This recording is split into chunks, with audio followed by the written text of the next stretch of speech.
হাসির রাজা, জ্ঞানের রাজা, রসিক রাজা। মন্ত্রী মশাই, সকাল সকাল আপনারা তো মুখ ভারী কেন? আরে আর বলিস না, আগে রাজসভায় অনেকেই ছিল যারা আমার হয়ে কথা বলতো, কিন্তু ইদানিং সবাই কেমন বদলে গেছে। সবাই গোপালের হয়ে তাই তো? একদমই তাই। আর না বললেও কেউ গোপালের বিরুদ্ধে কথা বলে না।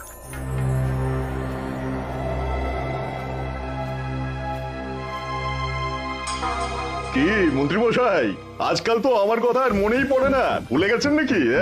আরে না না ভগবান, তুমি হলে আমার তুরুপের তাস। ঠিক সময়ে ঠিক সুযোগ এলে তোমাকেই ডাকবো। একটু দেখবেন। হ্যাঁ, আরে নিশ্চয়ই নিশ্চয়ই। এই চলি রে, আবার রাজসভায় যেতে হবে।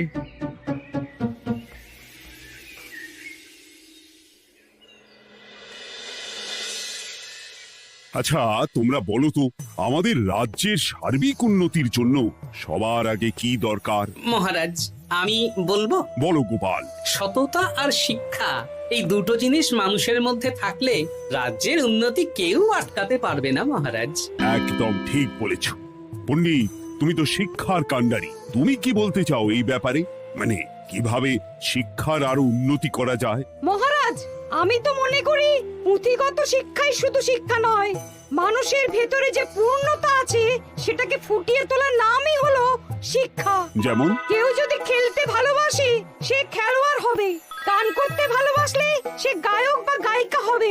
আমি প্রত্যেকের মধ্যে লুকিয়ে থাকা এই বিশেষ বিষয়গুলিকে তুলে ধরার জন্য কিছু করতে চাই। তা এটা করার জন্য কি দরকার? প্রথমত অর্থের প্রয়োজন। আমাদের আরো অনেক টুল খুলতে হবে, সেখানে এক একটা জায়গায় এক এক রকমের শিক্ষা প্রদান করা হবে। এটা ভালো প্রস্তাব। আমাদের রাজ্যে গায়ক, নৃত্যশিল্পী, অঙ্কন শিল্পী, খেলোয়াড় সব তৈরি হবে। দেশ বিদেশে রাজ্যের নাম উজ্জ্বল হবে। মহারাজ, একদম এসব উল্টো পাল্টা খরচ করবেন না। কেন কেন? মহারাজ, রাজকোষে প্রথমত বেশি অর্থ নেই, যে কোনো সময় যুদ্ধ লাগতে পারে। তাই আমাদের উচিত প্রথমে এসব না করে কামান, গোলা বারুদ, ঢাল, তরোয়াল এসব কেনা। ঠিকই বলেছ। কদিন ধরেই শুনছিলাম সীমান্তবর্তী এলাকায় ইংরেজ সেনারা নাকি ঘুরঘুর করছিল। পণ্ডিত মশাই, আপনার এই সব পাণ্ডিত্য অন্য জায়গায় ফলাবেন কেমন? এসব করে লাভের লাভ কিচ্ছু নেই। কাউকে যদি ইংরেজরা গুলি করে সে কি গান শোনাবে? হ্যাঁ, মন্ত্রীর কথায় যুক্তি আছে। মহারাজ, আপনি বরং পণ্ডিত মশাইকে কিছুদিনের জন্য ছুটি দিয়ে দিন। পণ্ডিত মশাইয়ের মাথার একটু বিশ্রাম দরকার। হ্যাঁ পণ্ডিত, তুমি বরং দিন 15 জন্য তীর্থে ঘুরে এসো। যথা আজ্ঞা মহারাজ।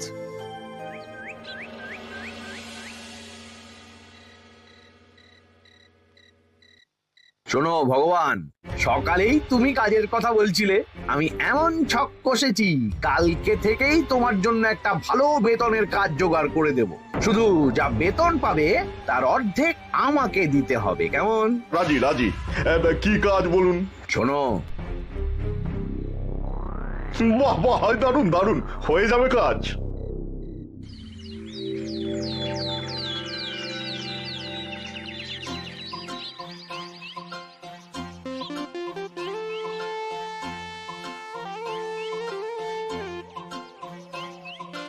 এই সকাল সকাল রাস্তায় ঘুরঘুর করছিস কেন? পড়াশুনো কি শিখেই তুলে দিয়েছিস? পণ্ডিত মশাই তীর্থে গেছেন, এখন আমাদের ছুটি। দুপুর বেলা ভাত, রাতের বেলা রুটি।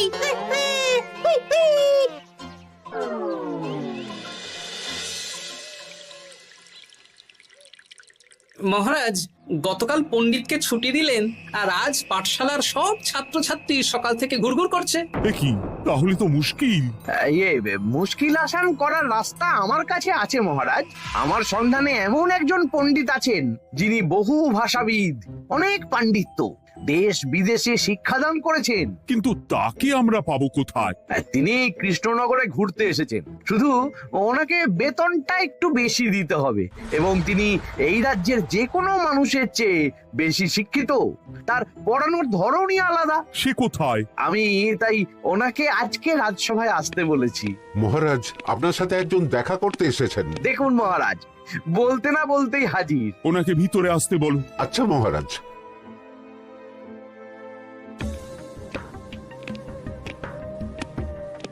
প্রণাম কৃষ্ণচন্দ্র, আমাকে আপনার মন্ত্রী ডেকেছেন, তাই এলাম। মন্ত্রীর সাথে কথা হয়েছে আমাদের রাজ্যের শিক্ষার উন্নতির ব্যাপারে। আমাদের মানে আপনি কি এই রাজ্যের? আমি এখন এই রাজ্যে আছি তো, তাই আমাদের রাজ্য বললাম। উনি সবাইকে আপন করে নেন। যাই হোক, তোমার শিক্ষার উন্নতির ব্যাপারে কি মতামত? মহারাজ, আমি এই রাজ্যের বিভিন্ন মোড়ের মাথায় টোল খুলতে চাই। তার জন্য অনেক অর্থের প্রয়োজন। তাতে কি উপকার হবে? ছাত্রদের জন্য তো নির্দিষ্ট পাঠশালা আছে। যখন শত্রুরা আক্রমণ করতে আসবে তখন তারা দেখবে রাস্তার মোড়ে মোড়ে টোল, মোড়ে মোড়ে টোল। তারা বুঝতে পারবে এখানে সবাই শিক্ষিত। আর শিক্ষিত লোককে ক্ষমতার অধীনে রাখা কঠিন, যুদ্ধে জিতলেও শাসন করা মুশকিল। কারণ অশিক্ষিতকে বোকা বানানো সহজ, কিন্তু শিক্ষিতকে বোকা বানানো কঠিন। নতুন পণ্ডিত একদম ঠিক কথা বলেছে। কোনো বাইরের রাজা বা শত্রু আক্রমণ করার আগে 5 বার ভাববে। এই সেরেছে। গতকালই মন্ত্রী বলছিল শিক্ষার দরকার নেই, অস্ত্র কিনুন, আর আজকেই শিক্ষার পক্ষে কথা বলছে। ব্যাপারটা কেমন সন্দেহজনক, নজর রাখতে হচ্ছে। বেশ, আমি তোমার এই শিক্ষা সম্প্রসারণের প্রস্তাবে রাজি। মন্ত্রী, তুমি এই প্রকল্প দেখভাল করবে। আচ্ছা, কত খরচ হতে পারে একটা হিসেব করে আমাকে জানিও, আমি দিয়ে দেব। আচ্ছা মহারাজ, আপাতত 500 মোহর দিয়ে রাখুন, পরে যা লাগবে বলে দেব। উফ, সকালে এক পত্তন বাজার, বিকেলে এক পত্তন বাজার, আর পারি না। আরে হাত চালাও, হাত চালাও। বাবা, কাজ শুরু হয়ে গেল। হ্যাঁ, আর ছাত্রদের পাঠশালার কাছে যেতে হবে না। পাঠশালা ছাত্রদের বাড়ির কাছে চলে আসছে। যেখানে সেখানে পাঠশালা। এই তো যেখানে সেখানে শিক্ষা। ঠিক বলেছ। আজ থেকে আমি আর নতুন পণ্ডিত চালু করছি। ধরো শিক্ষা, মারো পেরে। শিক্ষাকে ছাত্রছাত্রীদের মধ্যে গেঁথে দিতে হবে। এতদিন জানতাম ধর তক্তা মার পেরে, এখন বদলে যাবে। কিন্তু একটা পণ্ডিত এতগুলো পাঠশালা একা সামলাবে কি করে? খেপে খেপে। মানে সকাল 6টা থেকে 7টা একটা জায়গায়, পরে 7:30 থেকে 8:30 আরেকটা। এইভাবে বিভিন্ন জায়গায় পণ্ডিত ঘুরে ঘুরে শিক্ষাদান করবেন। না, ব্যাপারটার উপরে মহারাজকে নজর রাখতে বলতে হবে। মহারাজ, আমার মনে হয় এই পাঠশালায় আগামীকাল থেকে কেমন পড়াশোনা শুরু হবে, আপনার সেদিকে একটু নজর রাখা উচিত। হ্যাঁ, দেখি আগামীকাল সকাল সকাল বিভিন্ন পাঠশালায় গিয়ে নজর রাখবো। আর হ্যাঁ, আমাকে নতুন পণ্ডিত একটা তালিকা দিয়েছে, কোন পাঠশালায় কখন পড়াবে সেটার তালিকা। আমিও যাব আপনার সাথে।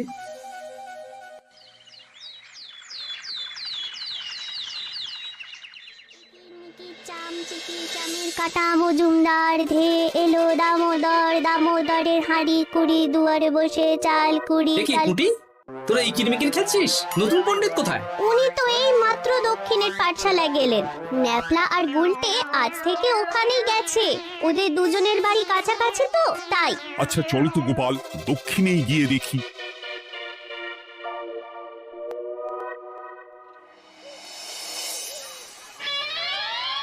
দেখি এখানেও তো নতুন পণ্ডিত নেই। নতুন পণ্ডিত মশাই আমাদের একের নামটা মুখস্থ করতে দিয়ে চলে গেলেন। একের নামটা? এসব কি হচ্ছে? শিক্ষার নামে অর্থের জলাঞ্জলি মহারাজ। না, আজই রাজসভায় এর বিচার হবে। মন্ত্রী, আমি যা দেখলাম তাতে শিক্ষা তো কদিন পরে লাটে উঠবে। আমার এক ভাগ্নি তো আজ পাঠশালায় গিয়ে লুকোচুরি খেলেছে। নামমাত্র পড়াশুনো আর বাকি সময় খেলা, এভাবেই বয়ে গেল বেলা। মন্ত্রী, এই তোমার নতুন পণ্ডিতের দৌড়। মহারাজ, একজনের পক্ষে এতগুলো পাঠশালায় শিক্ষাদান তো সম্ভব নয়। তার জন্য তো আরো পণ্ডিতের প্রয়োজন, আর তার জন্য চাই আরো অর্থ। আবার অর্থ? শুধু মহারাজের অতিরিক্ত অর্থ খরচ হবে বলে আমি আগে এই প্রস্তাবটা রাখিনি। বেশ, তা আর পণ্ডিত কোথায় পাবে? আমাদের নতুন পণ্ডিতের কাছে অনেক পণ্ডিতের সন্ধান আছে। উনি একটা হাঁক মারলেই সব চলে আসবে। বেশ, তাহলে তাই ব্যবস্থা করো। এভাবে শিক্ষার অবনতি আমি চোখে দেখতে পারবো না। আরো 300 মোহর লাগবে। পেয়ে যাবে। এ তো দিনে দুপুরে ডাকাতি। ব্যাপারটা ধরতে হবে, কিছু একটা ঘোট তো আছেই। আর নতুন পণ্ডিতদের যদি কোথাও একটু থাকা খাওয়ার ব্যবস্থা করা যায় তাহলে ভালোই হয়। রাজবাড়ির অতিথিশালা তো আছেই, ওখানেই না হয় ব্যবস্থা করে দেব।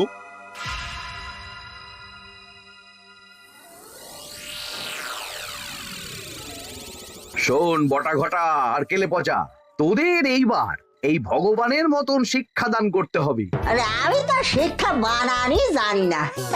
সে না জানলেও হবে, শুধু দাড়ি গোঁফ লাগিয়ে নকল পণ্ডিত সেজে কালকে থেকে পাঠশালায় যেতে হবে। কাকে কোথায় যেতে হবে সব আমি বুঝিয়ে দেব। আচ্ছা,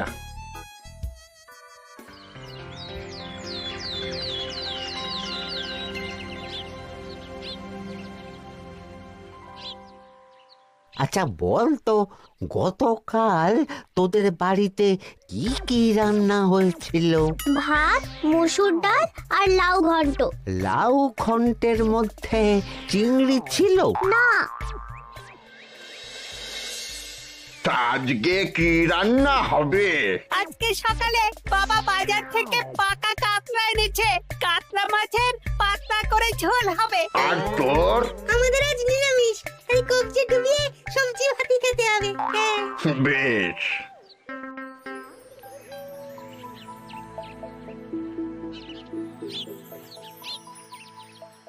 বল, আজকে তোরা কি কি শিখলি? আমি লাউ ঘন্ট। আমি সবজি ভাত। আমি কাতলা মাছ। কি বলছিস কি? আজকে তো পাঠশালায় এই সব আলোচনাই হয়েছে। এবারে ব্যাপারটা একেবারে সহ্য সীমার বাইরে চলে যাচ্ছে। দাদু, আমাদের আগের পণ্ডিত মশাই ভালো ছিলেন। উনি কোথায় চলে গেলেন? মন্ত্রী মশাই ছলে বলে কৌশলে ওনাকে তীর্থে পাঠিয়েছেন। না, এখন আমাকে মন্ত্রী মশাইয়ের উপরে নজর রাখতে হবে।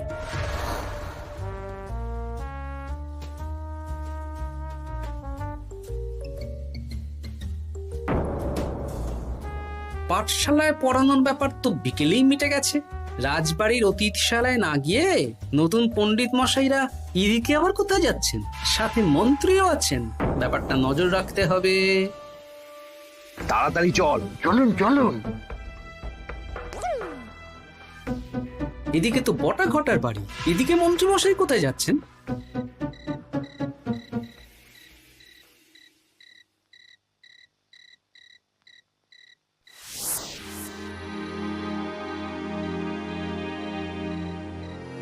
তারপর তোমরা সবাইকে কি শিক্ষা দিলে? শিক্ষা? সে আমাদের শিক্ষা নেই, চুরি করে দিন চলে। আমি কি করে শিক্ষা দেব? আরে ছাইপাশ দাড়ি গোঁফ থাকলে কি কুটকুট করে। তা বলেছিস বটা। আরে আরে আহারে করছিসটা কি? ভালো রোজগার পাতি কি তোদের সহ্য হচ্ছে না নাকি?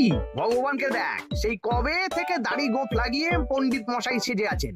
আমারও প্রথম দিন একটু সমস্যা হচ্ছিল, এখন সামলে নিয়েছি। আর আমাদের এই সব আলোচনা একদম করা উচিত না। বলছি মন্ত্রীমশাই, আমি কি শুধু এই পাঠশালাতেই পণ্ডিতের অভিনয় করব, নাকি রাজসভায় বসার সুযোগও পাবো? কালকেই এই ব্যাপারটা দেখছি। আগে তোমাকে রাজসভায় ঢোকাবো, তারপর এক এক করে বটা ঘটা কেলে পচা সব আমার দলের লোককে রাজসভায় ঢুকিয়ে নেব। আর রাজসভার বাকি সদস্যদের ফাঁকা করে দেবেন। একদম তাই। মহারাজ সহজ সরল মানুষ, এটাই একটা বড় সুবিধা। আচ্ছা, এই ব্যাপার। ঠিক আছে, আমি কদিন পরে ঠিক সময়ে একদম হাটে হাড়ি ভাঙবো।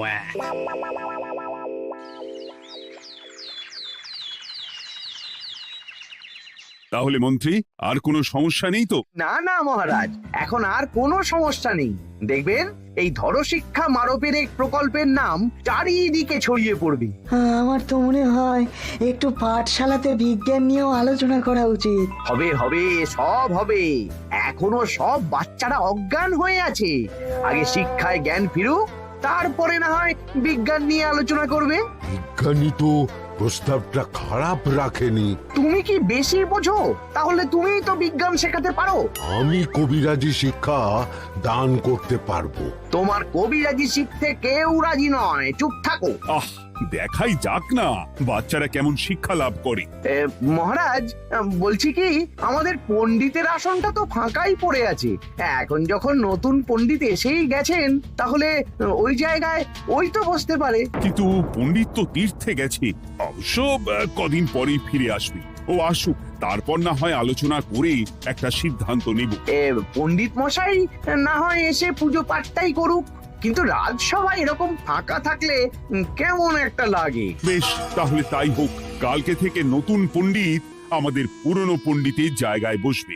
এইভাবে রাজসভা ফাঁকা করে যেতে হবে, তাহলে একদিন সবাই আমার পক্ষেই কথা বলবে, আর শেষে রাজাকেই সরিয়ে দেব।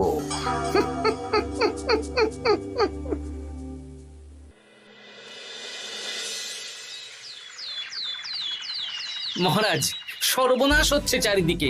চলুন চলুন, আমি পুরো বিষয়টা ধরে ফেলেছি। কি ধরে ফেলেছো? শিক্ষার নামে ষড়যন্ত্র চলছে মহারাজ। রাজসভায় চলুন, সব বলছি। আচ্ছা আচ্ছা, আসছি। হ্যাঁ বলো গোপাল, তুমি কি বলছিলে? শিক্ষার নামে ষড়যন্ত্র নাকি? মানে গোপাল মস্করা করছে নাকি?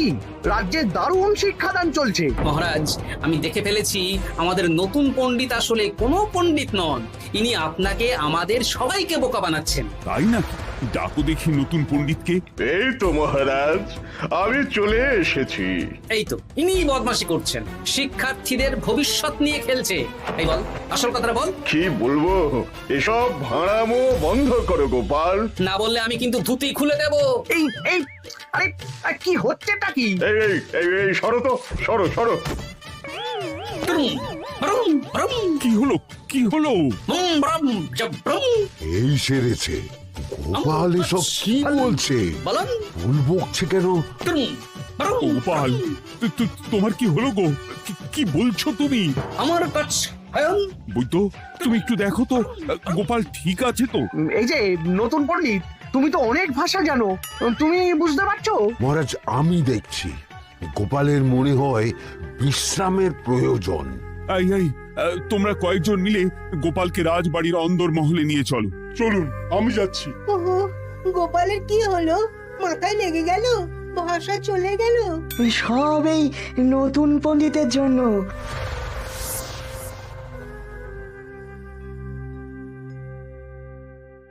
ভাল খাচ কাচ হায়ন মাস্টার কাচ। মহারাজ, আমার মনে হচ্ছে গোপালের বাইরে থেকে কিছু হয়নি, ভিতর থেকে কিছু হয়েছে। নাড়ি স্পন্দন, হৃদস্পন্দন সব ঠিক আছে। আমার বড় যাব ভ্রম। কিন্তু গোপাল কি ভাষা বলছে বোঝা যাচ্ছে না। নতুন পণ্ডিত, একবার চেষ্টা করে দেখো না। আমার কথা হয় না। এসব তো আমি কিছুই বুঝতে পারছি না মহারাজ। আপনি যে এত দেশ বিদেশে ঘুরেছেন, আপনি বুঝতে পারছেন না? এ আমার এখতিয়ারের বাইরে। তোমার বাকি পণ্ডিতদের নিয়ে আসো তো, যারা পাঠশালায় পড়ায়। আমি বুঝতে পারছি না, বটা ঘটা কেলে পচা কি বুঝবে? আমার বড় যাব ভ্রম। চপ করো ঘট, নল খাব মরব। কিছুই তো বুঝতে পারছি না। রাজসভায় কাউকে না দেখতে পেয়ে এখানে এলাম। ওই তো আমাদের পুরনো পণ্ডিত চলে এসেছে। শুনলাম গোপালের নাকি কি হয়েছে। এই পণ্ডিত, তুমি দেখো তো গোপালের নতুন ভাষা উদ্ধার করতে পারো কিনা। কি গোপাল, তুমি কি ভাষায় কথা বলছো? আমার মতর ভাষা কথা বলো। ওই দেখো আবার কি সব বলছে। আমার বোঝা তো পড়ছো, সবার সাথে মস্করা করছো। আমার ঠক ধরছ। হ্যাঁ, এই পণ্ডিত, এটা কি ভাষা? ঘাবড়াবেন না মহারাজ, এটা পাতি বাংলা ভাষা। বাংলা ভাষা? গোপাল শুধু আকার ইকার উকার আর বেশিরভাগ স্বরবর্ণ বাদ দিয়ে কথা বলছে। মানে গোপাল তম কছ কছ বলো। আমার নাম গোপাল ভর। মহারাজ, গোপাল বলল আমার নাম গোপাল ভর। আমার অত বকনা মহারাজ। এর মধ্যে আকার ইকার উকার এসব বসিয়ে দেখুন তো কি হয়। আমার নাম গোপাল ভাঁড়। আমার নাম গোপাল ভাঁড়। অত, আমি অত বকা বোকা নই মহারাজ। মহারাজ, আমি অত বোকা নই মহারাজ। এই তো সুন্দর ধরে ফেলেছেন। কি কেমন দিলাম? দেখলে আমাদের রাজ্যে মন্ত্রী ধরে আনা পণ্ডিতের পাণ্ডিত্য। সব এক একটা গাধা। হ্যাঁ, এ কি ভগবান, বটা ঘটা কেলে পচা। মহারাজ, এখান থেকে কি বুঝতে পারলেন? কি?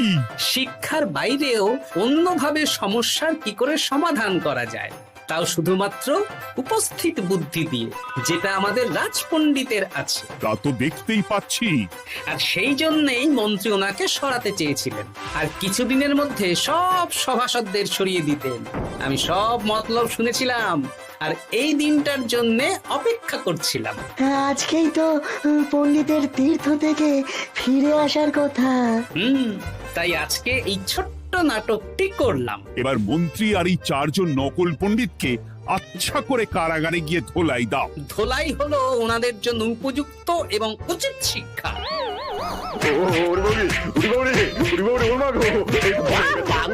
বাবা গো, ভুল হয়ে গেছে গো। আরে